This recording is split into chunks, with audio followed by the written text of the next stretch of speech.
திருப்பூர் கதை நேயர்களே, நான் உங்கள் எழிலரசி.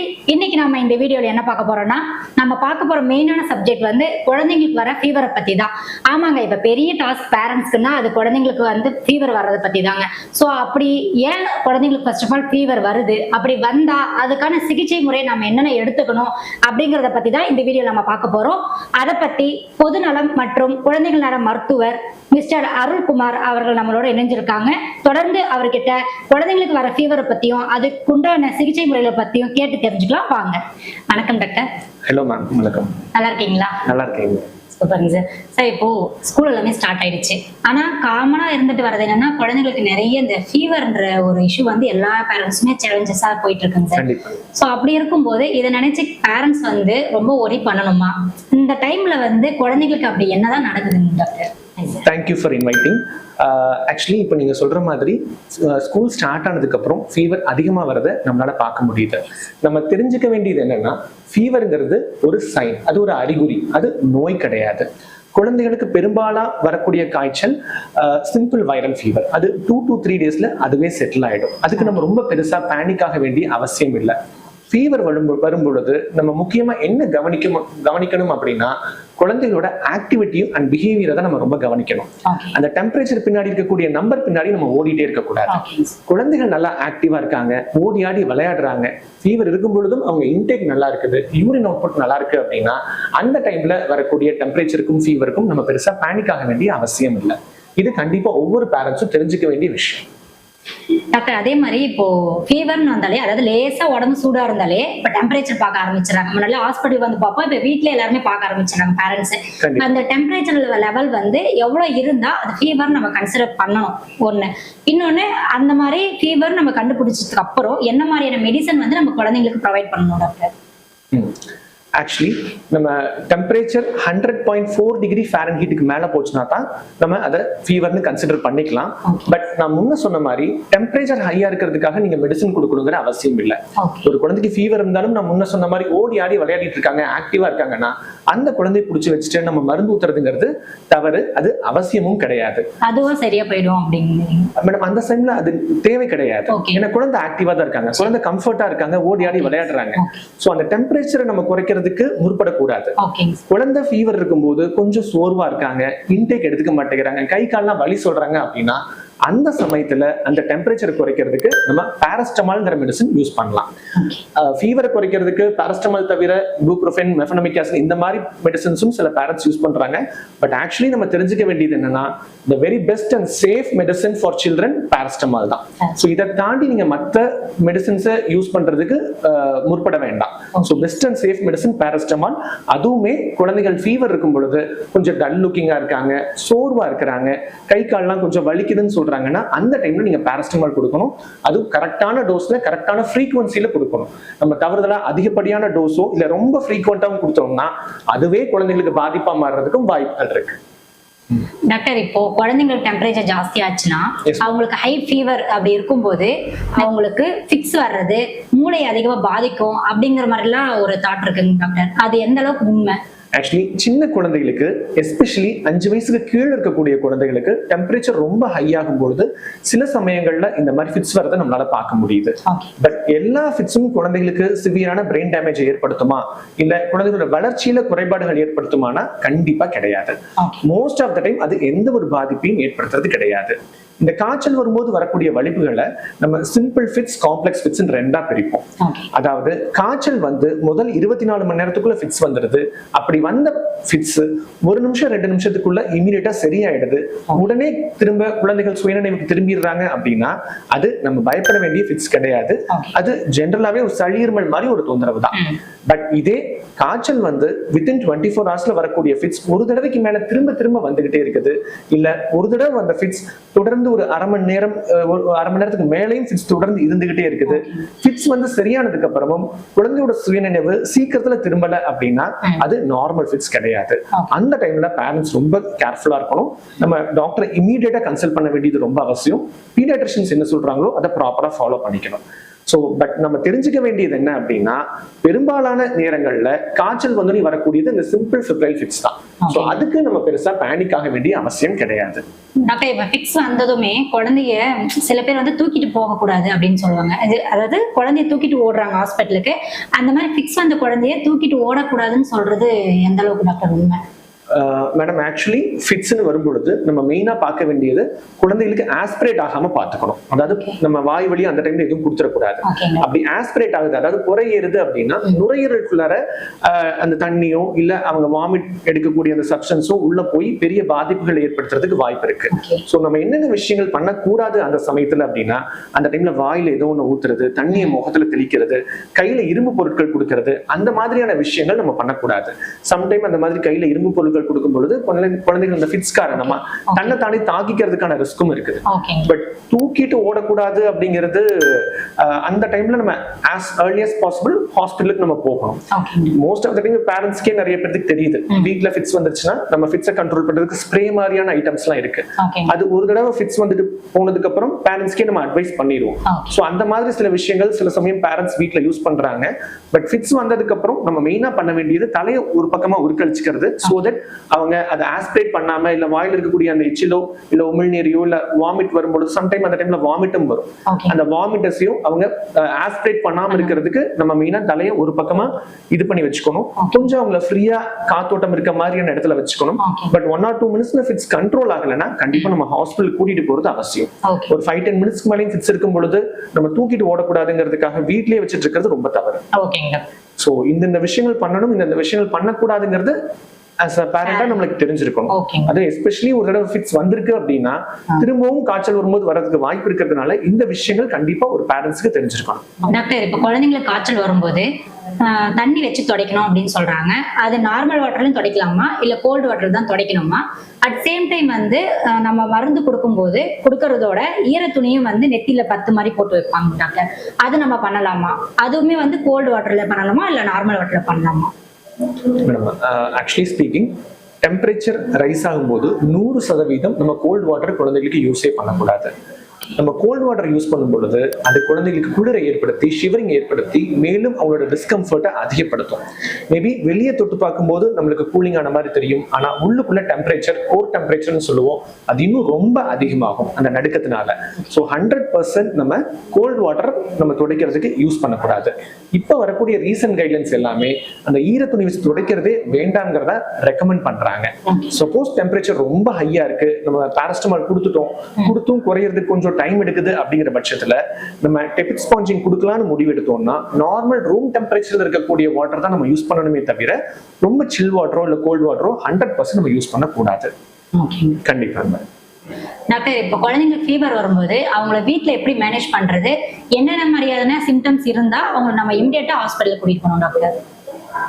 சில சமயங்கள்ல பேரண்ட்ஸ் நம்ம பார்க்கும் பொழுது காய்ச்சல் வந்து ஒரு 1/2 மணி நேரத்திலேயே ஹாஸ்பிட்டல் கூட்டிட்டு வந்துடுறாங்க. சார் ஒரு 1/2 hour குழந்தைக்கு காய்ச்சல் இருக்கு, ஒரு 1 hour குழந்தைக்கு காய்ச்சல் இருக்கு அப்படின்னு சொல்லி கூட்டிட்டு வர்றாங்க. குழந்தைகள் பார்க்கும்போது ரொம்ப ஆக்டிவா ஓடி ஆடிட்டு விளையாடிட்டு இருக்காங்க. ஸோ அந்த மாதிரி நம்ம பண்ண வேண்டிய அவசியம் இல்லை. ஃபீவர் இருக்கும் பொழுது குழந்தை நல்லா ஆக்டிவா இருக்காங்க, இன்டேக் நல்லா எடுத்துக்கிறாங்க, யூரின் அவுட்புட் நல்லா போய்க்கிறாங்க, நல்லா ஓடி ஆடி எப்பவும் போல விளையாடிட்டு இருக்காங்க அப்படின்னா ஒரு 1 to 2 days நம்ம வீட்லயே வச்சு பார்க்கறது கண்டிப்பா தவறுதல் கிடையாது. சோ அதுவுமே ரொம்ப டிஸ்கம்ஃபர்ட் இருந்தா ஒரு பாராசிட்டமால் நீங்க கொடுத்துக்கலாம். அப்படி எதுவும் இல்லைன்னா ஒரு 1 or 2 days நம்ம வீட்லயே ஹைட்ரேஷன் ஸ்டேட்டஸ் அடிக்குவேட்டா மெயின்டைன் பண்றதுக்கு நீராகாரங்கள் நிறைய கொடுத்து வீட்லயே வச்சு பார்த்துக்கிறது நல்லது.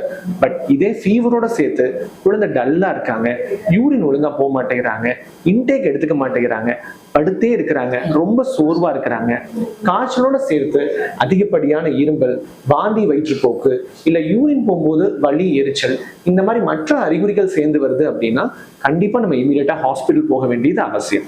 சப்போஸ் காய்ச்சல் வந்து நான் முன்ன சொன்ன மாதிரி ஃபிட்ஸ் வந்தாலும் நம்ம இமீடியட்டா ஹாஸ்பிட்டல் போய் பார்க்க வேண்டியது ரொம்ப அவசியம். இன்னொரு முக்கியமான விஷயம், நம்ம கை குழந்தை வச்சிருக்கிறோம் அப்படின்னா எஸ்பெஷலி 3 மாசத்துக்கு கீழே இருக்கக்கூடிய குழந்தைகளுக்கு டெம்பரேச்சர்னாலே மெடிக்கல் எமர்ஜென்சி தான்.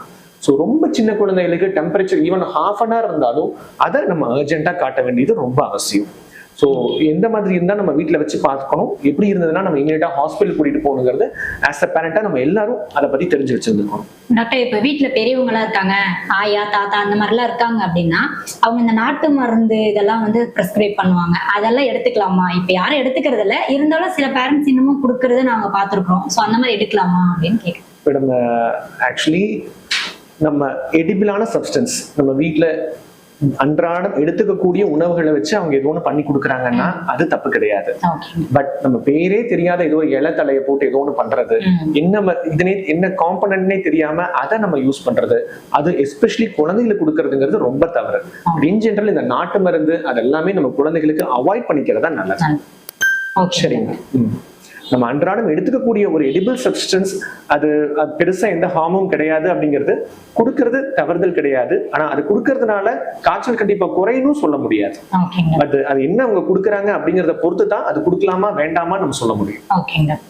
டாக்டர், பொதுவாக இப்போ நம்ம யாருக்கு ஃபீவர் வந்தாலுமே நம்ம போய் தேடக்கூடிய ஒரே மருந்து என்னன்னா நம்ம பேராசிட்டமால் தான் டாக்டர். இப்போ குழந்தைங்களுக்கு வந்து இந்த பேராசிட்டமால் தவிர வேற ஏதாவது பவர்ஃபுல்லான டேப்லெட்ஸ் கொடுக்கலாமா? அது வந்து குழந்தைங்களுக்கு எந்த அளவுக்கு சேஃபா இருக்கும் டாக்டர்? மேடம், நான் முன்ன சொன்ன மாதிரி குழந்தைகளுக்கு காய்ச்சல்னாவே the very best and safest medicine paracetamol தான். அதுவுமே நம்ம கரெக்டான டோஸ்ல கரெக்டான ஃப்ரீக்வன்சில கொடுக்கறது பொறுத்து தான். சில சமயங்கள்ல பேரண்ட்ஸ் டெம்பரேச்சர் ரொம்ப ஹையா இருந்தா இந்த மெஃபனமிக் ஆசிட் போன்ற மருந்துகளை யூஸ் பண்றாங்க. 100% இந்த மாதிரியான மருந்துகள் காய்ச்சல் இருக்கும்போது நம்ம யூஸ் பண்ணக்கூடாது. சில நேரங்கள்ல குழந்தைகளுக்கு அது கிட்னி டேமேஜ் ஏற்படுத்துறதுக்கும் வாய்ப்புகள் இருக்கு. யூஸ்வலா குழந்தைகள் ஃபீவர் இருக்கும் பொழுது கொஞ்சம் டீஹைட்ரேட்டடா இருப்பாங்க, அவங்க உடம்புல நீர்ச்சத்துங்கிறது கொஞ்சம் குறைவா இருக்கும். அந்த சமயத்துல நம்ம NSAIDs மெடிசன், இந்த மெஃபனமிக் ஆசிட், ப்ரூஃபின், இந்த மாதிரி NSAIDs மெடிசன் யூஸ் பண்ணும் பொழுது அது கிட்னியை டேமேஜ் பண்றதுக்கான ரிஸ்க் இருக்கு. சாதாரண காய்ச்சலுக்கு நம்ம கிட்னியை ரிஸ்க்ல வைக்கிற அளவுக்கு ஒரு ரிஸ்க் நம்ம பேரண்ட்ஸா எடுக்கக்கூடாது, அது நல்லதில்லை. மேலும் சில சமயங்கள்ல எஸ்பெஷலி இந்த டெங்கு மாதிரியான காலகட்டங்கள்ல டெங்கி அதிகமா பரவிட்டு இருக்கும் பொழுது நம்ம இந்த NSAIDs மெடிசன் யூஸ் பண்ணோம்னா அது பிளேட்லெட்ஸை ரொம்ப குறைச்சு குழந்தைங்களுக்கு ப்ளீடிங் ஏற்படுத்துறதுக்கும் வாய்ப்புகள் இருக்கு. ஸோ நம்ம காய்ச்சல் இருக்கும்போது நம்மளுக்கு எப்பவுமே safe and best medicine paracetamol தான், அதுவும் கரெக்டான டோஸ்ல. NSAIDs மெடிசன் பக்கம் நம்ம போகாம இருக்கிறதா நம்ம குழந்தைகளுக்கு நல்லது. டாக்டர், இப்போ ஃபீவர் வந்தாலே வந்து நம்ம பேராசிட்டமால் எடுத்துக்கலாம் அப்படிங்கிறீங்க. ஆனா பேராசிட்டமாலே பாத்தீங்கன்னா டேப்லெட்டாவும் இருக்குது, சிரப்பாவும் இருக்கு, டிராப்ஸ்லயும் இருக்குது. ஸோ இதுல எது மாதிரி கொடுத்தா குழந்தைங்களுக்கு ரொம்ப பெட்டரா இருக்கும் டாக்டர்? மேடம், நீங்க கேட்கறது ஒரு அருமையான கேள்வி. நான் சேஃபான மெடிசன் பேராசிட்டமால்னு சொன்னேன். பட் பேராசிட்டமால்ல பிரச்சனை என்னன்னா அது டிராப்ஸ்லயும் இருக்குது, சிரப்லயுமே வேரியஸ் ஸ்ட்ரென்த்ஸ்ல இருக்கு. P1, நான் ஒரு எக்ஸாம்பிளுக்காக சொல்றேன், P120 சொல்லுவாங்க, P250, P500, tablet P500, P650, இது எல்லாமே பேராசிட்டமால் தான். P100 டிராப்ஸ், இது அத்தனையுமே பேராசிட்டமால் தான். பேராசிட்டமால் வேரியஸ் ஸ்ட்ரென்த்ஸ் அண்ட் ஃபார்ம்ஸ்ல அவைலபிளா இருக்கு. இதுல P100 டிராப்ஸ் நீங்க எடுத்துக்கிட்டீங்கன்னா 1 ml 100 மில்லிகிராம் இருக்கும். P120 சிரப் எடுத்துக்கிட்டீங்கன்னா 5 ml 120 மில்லிகிராம் இருக்கும். இதே P500 சிரப் எடுத்துக்கிட்டீங்கன்னா 5 ml 500 மில்லிகிராம் இருக்கும். கிட்டத்தட்ட 2 மடங்கு அதிகம். சோ நம்ம என்ன யூஸ் பண்றோம், என்ன பிரிஸ்கிரிப்ஷன் டாக்டர் கொடுத்தது யூஸ் பண்றோங்கிறது ரொம்ப ரொம்ப ரொம்ப முக்கியம். சில சமயங்கள்ல சிரப் கொடுக்க வேண்டிய இடத்துல டிராப்ஸ் கொடுக்கறதும், டிராப்ஸ் கொடுக்க வேண்டிய இடத்துல சிரப் கொடுக்கறதும் இந்த மாதிரி ஏற்பட்டு குழந்தைகள் பேராசிட்டமால் டாக்ஸிசிட்டினால லிவர் ஃபெயிலியர் ஆகி கிட்டத்தட்ட உயிருக்கே போராடுற நிலைமைக்கும் போயிடுறாங்க. சோ இந்த மாதிரி பிரச்சனைகள் ஏற்படுது. என்னைக்குமே ஞாபகம் வச்சுக்கோங்க, பேராசிட்டமால் உங்களோட டாக்டர் என்ன டோஸ்ல ரெக்கமெண்ட் பண்ணிருக்காங்க, என்ன ஃபார்முலேஷன் ரெக்கமெண்ட் பண்ணிருக்காங்க, டிராப்ஸா சிரப்பா, சிரப்னா அதுல என்ன ஸ்ட்ரென்த், எவ்வளவு ml கொடுக்கணும், எவ்வளவு நேரத்துக்கு ஒரு தடவை கொடுக்கணும் அப்படிங்கிறத உங்க டாக்டர் பிரிஸ்கிரைப் பண்ணாம நீங்களே ஒன்னு அசியூம் பண்ணிட்டு மனசுல நினைச்சிட்டு நம்ம கண்டிப்பா பண்ணக்கூடாது. சில சமயங்கள் அந்த டாக்ஸிசிட்டினால குழந்தைகள் உயிரே கூட இழந்திருக்கிறாங்க. P120 சிரப் கொடுக்க வேண்டிய இடத்துல P500 மாத்தி கொடுத்து கிட்டத்தட்ட 3 மடங்கு 4 மடங்கு டோஸ் அதிகமா போய் லிவர் இன்ஜுரி ஆகி ரொம்ப மோசமான நிலைமைக்கு போற குழந்தைகளும் இருக்கிறாங்க. ஸோ பேராசிட்டமால் நான் சொன்ன மாதிரி ரொம்ப சேஃபான மெடிசன் தான். பட் அது கரெக்ட் டோஸ்ல கரெக்ட் ஃப்ரீக்வன்சியில் இருக்கணும். உங்க டாக்டர்ஸ் என்ன டோஸ்ல என்ன மெடிசன் பிரிஸ்கிரைப் பண்றாங்களோ அதை நீங்க எடுத்துக்கலாம். ஓகேங்க டாக்டர். டாக்டர், இப்போ எல்லா மாதிரியான ஃபீவருக்குமே நம்ம ஆன்டிபயோட்டிக் குழந்தைங்களுக்கு கொடுக்கணுமா? அது சேஃப்ங்களா குழந்தைங்களுக்கு? கிடையாது, அப்படி கிடையாது.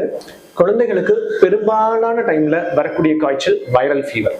வைரல் ஃபீவர் ஆன்டிபயோட்டிக்ஸ்க்கு கண்டிப்பா ரெஸ்பாண்ட் ஆகாது, அது அவசியமும் கிடையாது. ஸோ குழந்தைகள் காய்ச்சலுக்கு ஆன்டிபயோட்டிக் கொடுக்கணுமா கொடுக்க கூடாதுங்கிறத டாக்டர் தான் டிசைட் பண்ணணும். ஸோ ஒரு லங் இன்ஃபெக்ஷன் இருக்கு, ஒரு யூரினரி இன்ஃபெக்ஷன் இருக்கு, இல்ல ஸ்கின் இன்ஃபெக்ஷன் இருக்கு, அது பாக்டீரியல் இன்ஃபெக்ஷன் அப்படின்னு தெரியும் பட்சத்துல டாக்டர்ஸ் உங்க குழந்தைகளுக்கு ஆன்டிபயோட்டிக் கொடுப்பாங்க. நம்ம ஃபீவர் வந்த உடனே நம்மளா ஃபார்மசில போய் ஆன்டிபயோட்டிக்ஸ் வாங்கி யூஸ் பண்றதுங்கிறது ரொம்ப ரொம்ப தவறான பழக்கம். அது குழந்தையோட கட் ஹெல்த்துக்கு நல்லது கிடையாது. சில சமயங்கள்ல அந்த ஆன்டிபயோட்டிக்னால குழந்தைகளுக்கு அட்வர்ஸ் எஃபெக்ட்ஸ் வரதுக்கும் வாய்ப்புகள் இருக்கு. இதை நம்ம அதிகமா யூஸ் பண்ணும் பொழுது ரெசிஸ்டன்ஸ் சொல்லுவோம், அது அதிகமா டெவலப் ஆனதுக்கான வாய்ப்புகளும் இருக்கு. அந்த கிருமிகள் ஆன்டிபயோட்டிக் யூஸ் பண்ணாலும் அதுக்கு கேட்காது. அந்த கிருமிகள் திரும்ப திரும்ப நம்ம ஆன்டிபயோட்டிக் போட்டுட்டே இருக்கும் பொழுது அந்த ஆன்டிபயோட்டிக்கு கிருமிகள் ரெசிஸ்டன்ட் ஆயிடும். ஸோ அந்த மாதிரியான ஒரு ரிஸ்க்கும் இருக்கிறதுனால அன்னெசரியா குழந்தைகளுக்கு ஆன்டிபயோட்டிக்ஸ் யூஸ் பண்ணக்கூடாது. அந்த டிசிஷனை உங்க டாக்டர் கிட்ட விட்டுருங்க, நீங்க எடுக்காதீங்க. ஓகேங்க டாக்டர். டாக்டர், இப்போ குழந்தைங்க நல்லா விளையாடிட்டு இருப்பாங்க, ஆனா பார்த்தா 104 டிகிரி டெம்பரேச்சர் அவங்களுக்கு இருக்கும், ஃபுல் ஃபீவரா இருக்கும், ஆனா நல்லா விளையாடிட்டு இருப்பாங்க, நல்ல இன்டேக் எடுத்துக்குவாங்க. ஸோ அவங்க ஆஸ் யூஷுவல் எப்படி இருக்கிறாங்களோ அப்படிதான் இருப்பாங்க. பார்த்தா 104 டிகிரிஸ் இருக்கும். ஸோ இதை நினைச்சு நான் ஆஸ் எ பேரண்ட்ஸா ஃபீல் பண்ணணுமா, ஒரி பண்ணணுமா அப்படின்னு நான் கேட்கறேன். மேடம், இந்த கொஸ்டினுக்கு ஆல்ரெடி நான் ஆன்சர் சொன்னதுதான். டெம்பரேச்சர் அந்த நம்பர் முக்கியம் கிடையாது. நம்ம குழந்தைகளை தான் ட்ரீட் பண்ணணும். தெர்மோமீட்டர்ல வரக்கூடிய நம்பர் கிடையாது. சோ அது 102, 103, 104 எதுவுமே ஒரு மீனிங்கே கிடையாது. குழந்தை ஆக்டிவா விளையாடிட்டு இருக்காங்க அப்படிங்கிற பட்சத்துல ஈவன் 100 டிகிரி இருந்தா கூட ஒரு குழந்தைகள் ரொம்ப சோர்வா இருக்காங்க, இன்டேக் எடுத்துக்கலன்னா அது தொந்தரவு தரக்கூடிய காய்ச்சல். யூரின் அவுட்புட் கம்மியா இருக்கு, இன்டேக் எடுக்கல, ரொம்ப டல்லாவே இருக்காங்க, குழந்தை காய்ச்சல் ஆரம்பிச்சதுல இருந்து படுத்தே இருக்கிறாங்க, ஆனா டெம்பரேச்சர் ஒரு 99 தான் இருக்கு அப்படின்னா அது டேஞ்சரஸ் ஃபீவர். பட் இதே நீங்க சொன்ன மாதிரி 104 இருந்து ஒரு குழந்தை ஓடி ஆடி விளையாடிட்டு இருக்காங்கன்னா அது தொந்தரவு தரக்கூடிய காய்ச்சல் கிடையாது. பண்ண வேண்டாங்க. குழந்தைகள் ஆக்டிவா இருக்கிற வரைக்கும் நம்ம பெருசா ஒரி பண்ணிக்க வேண்டிய அவசியம் கிடையாது. அடுத்த குழந்தைங்களுக்கு பல்லு முளைக்கிற சமயத்துல அவங்களுக்கு ஃபீவர் வரும்னு சொல்லுவாங்க, அது எந்த அளவுக்கு டாக்டர் உண்மை? மேடம், இது கண்டிப்பா ஒரு மித்து தான். பல்லு முளைக்கிறதுக்கும் காய்ச்சலுக்கும் சம்மந்தமே கிடையாது. பல்லு முளைக்கும் போது காய்ச்சல் வந்தா பல்லு மேல பழிய போடாதீங்க.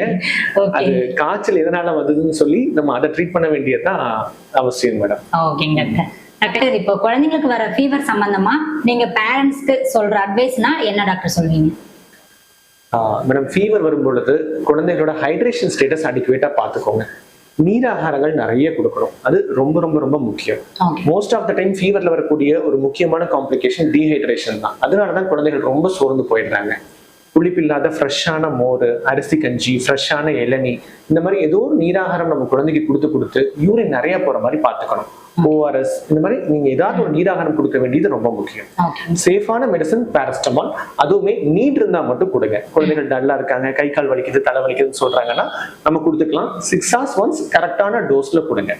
குழந்தைகளுக்கான ஆபத்தான அறிகுறிகள் தெரியுதுன்னா இமீடியட்டா ஹாஸ்பிட்டல் கூட்டிட்டு போயிடுங்க.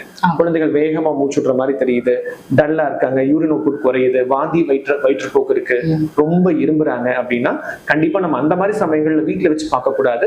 இமீடியட்டா ஹாஸ்பிட்டல் போக வேண்டியது ரொம்ப அவசியம். நான் முக்கியமா சொல்ல வர விஷயம் ஒண்ணுதான், காய்ச்சல் வரும்போது நீங்க குழந்தைய ட்ரீட் பண்ணுங்க, அந்த தெர்மோமீட்டர்ல வரக்கூடிய நம்பரை ட்ரீட் பண்ணாதீங்க. டாக்டர், எல்லா பக்கமும் நீங்க பிஸி ஷெட்யூல்ல நீங்க பார்த்தோம். ஸோ இவ்வளோ பிஸி ஷெட்யூல்லயே எங்க நேயர்களுக்காக இந்த ஃபீவரை பத்தியும் அது சம்பந்தமான பல சந்தேகங்களுக்கும் நீங்க இவ்வளவு நேரம் ஆன்சர் பண்ணிட்டு இருந்தீங்க. இது ரொம்ப எங்க வியூவர்ஸ்க்கு ஹெல்ப்ஃபுல்லா இருந்திருக்கும் doctor. Thank you so much. Thank you madam, thank you so much. இவ்வளவு நேரம் டாக்டர் அருள்குமார் அவர்கள் குழந்தைங்களுக்கு உண்டான ஃபீவர் ஏன் வருது, அப்படி வந்தா அதுக்கான சிகிச்சை முறைகள் என்னென்ன எடுத்துக்கணும் அப்படிங்கறத பத்தி தெளிவாகவும் ரொம்ப அழகாகவும் சுருக்கமாகவும் நம்மளுடைய நேயர்களுக்கு புரியுற மாதிரியும் சொன்னாரு. ஸோ இந்த வீடியோ உங்களுக்கு ரொம்பவும் பயனுள்ளதா இருந்திருக்கும் நம்புறேன். இதே மாதிரி இன்னொரு யூஸ்ஃபுல்லான வீடியோவில் உங்களை நான் சந்திக்கிறேன். அதுவரை உங்களிடம் இருந்து விடைபெறுவது உங்கள் எழிலரசி. நன்றி.